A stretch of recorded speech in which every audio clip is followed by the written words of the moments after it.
नमस्ते, वंदे मातरम। आप सभी को प्यार भरा नमस्कार।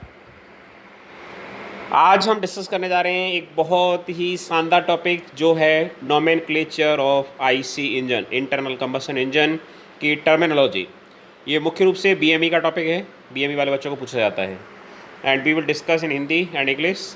एंड हमारे चैनल का जो टैगलाइन है वो है be update in your life. तो नोमेनक्लेचर ऑफ आईसी इंजन की शुरुआत करते हैं। सबसे पहला टर्म जो आता है इसमें वो आता है bore. What is bore? Bore is nominal internal diameter of engine cylinder is known as bore. जो भी इंजन सिलेंडर आपका, आपने मेन पार्ट्स वाला हमारा वीडियो देखा होगा, वहाँ पे आपने समझा होगा कि इंजन सिलेंडर क्या होता है। तो इंजन सिलेंडर का जो इंटरनल डायमीटर होता है उसे हम बोलते हैं bore. It is denoted by capital D और small D and generally measured in mm। तो इंजन सिलेंडर का जो आंतरिक डायमीटर है, आंतरिक व्यास है, इंटरनल डायमीटर है, उसे हम बोलते हैं बोर। तो अगर आपने हमारा वीडियो नहीं देखा हो तो आप main parts of IC engine वाला वीडियो चैनल पर जाके देख सकते हैं। वहाँ पे आप समझ जाएंगे कि सिलेंडर का क्या कार्य है, राइट। अब बात करते हैं हम टीडीसी एंड बीडीसी। आप डायग्राम में देख सकते हैं टीडीसी बीडीसी कहाँ पे आपको नज़र आ रहे होंगे। टीडीसी का फुल फॉर्म है top dead centre and BDC का फुल फॉर्म है bottom dead centre.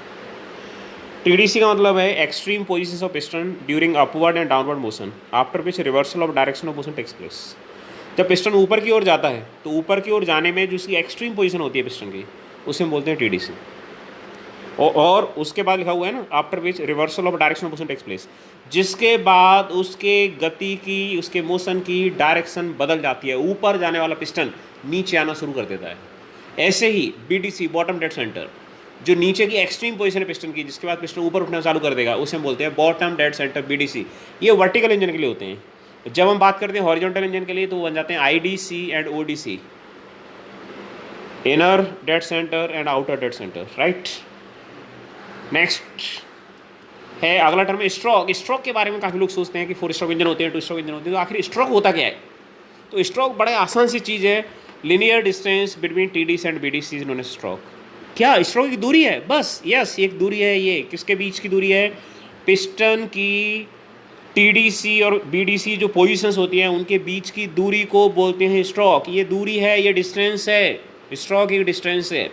It is denoted by L. इसे हम एल से प्रदर्शित करते हैं। कैपिटल एल भी यूज़ कर सकते हैं और स्मॉल एल भी यूज़ कर सकते हैं।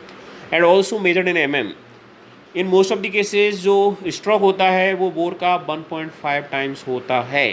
अब में क्यों नापने कोई पूछ सकता है, क्योंकि जो भी आपके सिलेंडर होते हैं, चाहे आपके वो इंडे नाइट एन के हों या स्विफ्ट के हों या बुलेट के हों, वो सब सिलेंडर छोटे होते हैं, वो किलोमीटर में या मीटर में नहीं नापे जा सकते। तो हमेशा में ही उनको मेजर करते हैं। और जब भी आपको कैटलॉग मिलता है, आपको गाड़ी खरीदते हैं, आपने सपोज मारुति अल्टो खरीदी या आपने स्विफ्ट खरीदी या हुंडई ग्रैंड आई-10 खरीदी, तो उसमें उसका बोर और स्ट्रोक भी दिया रहता है, राइट। अगला टर्म है क्लियरेंस वॉल्यूम। क्लियरेंस वॉल्यूम आपको नज़र आ रहा है। Volume between TDC and cylinder head is known as clearance volume. ये यहाँ की इस हिस्से की जो वॉल्यूम होती है सिलेंडर हेड के नीचे वाली और टीडीसी के ऊपर वाली वॉल्यूम को हम बोलते हैं क्लियरेंस वॉल्यूम। और इसे वीसी से डिनोट करते हैं। ये यहाँ भी दिख रहा है आपको और यहाँ भी दिख रहा है। It is denoted bye VC, clearance volume.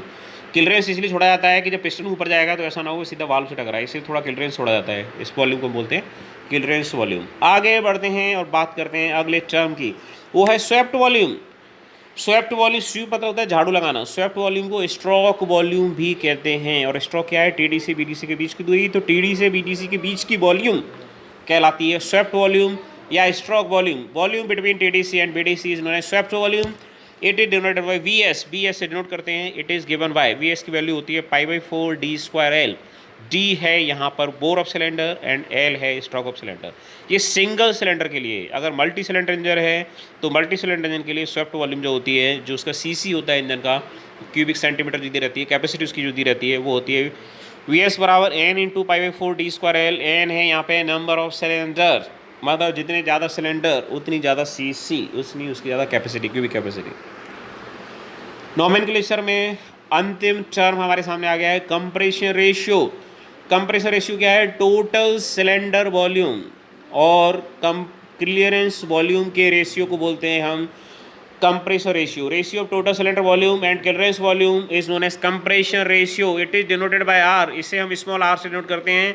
और टोटल सिलेंडर वॉल्यूम क्या होगी? टोटल सिलेंडर वॉल्यूम होगी क्लियरेंस वॉल्यूम, ये ऊपर आपको दिख रही है और नीचे दिख रही है आपको स्वेप्ट वॉल्यूम, दोनों का सम होगी. ये है आपकी क्लियरेंस वॉल्यूम और यहाँ से यहाँ तक है आपकी स्वेप्ट वॉल्यूम, दोनों का सम होगी टोटल सिलेंडर वॉल्यूम. तो टोटल सिलेंडर वॉल्यूम और क्लियरेंस वॉल्यूम का जो रेशियो होता है उसे हम बोलते हैं कंप्रेशन रेशियो. कंप्रेशन रेशियो आप देख पा रहे हैं यहाँ पे R है total cylinder volume upon clearance volume. Total cylinder volume है VC प्लस VS और R बराबर है VC plus VS upon VC. R बराबर है 1 प्लस VS अपॉन VC. जो पेट्रोल इंजन का कंप्रेशन रेशियो है वो कम होता है, जनरली ये 7 से 11 या कहीं कहीं 6 से 10 भी लिखा रहता है. और डीजल इंजन का ये ज़्यादा होता है, जो होता है 16 से 21 के बीच में. तो ये महत्वपूर्ण टर्म थे, ये नोमेनक्लेचर थी, टर्मिनोलॉजी थी आईसी इंजन के लिए. तो आप इस टर्मिनोलॉजी एग्जाम में कई बार पूछी जाती है, बीएमए के एग्जाम में, यूनिवर्सिटी एग्जाम पूछते हैं इसको. Thank you very much for watching this video. आपका बहुत बहुत धन्यवाद. Please like, comment and share this video. You are also requested to subscribe this channel.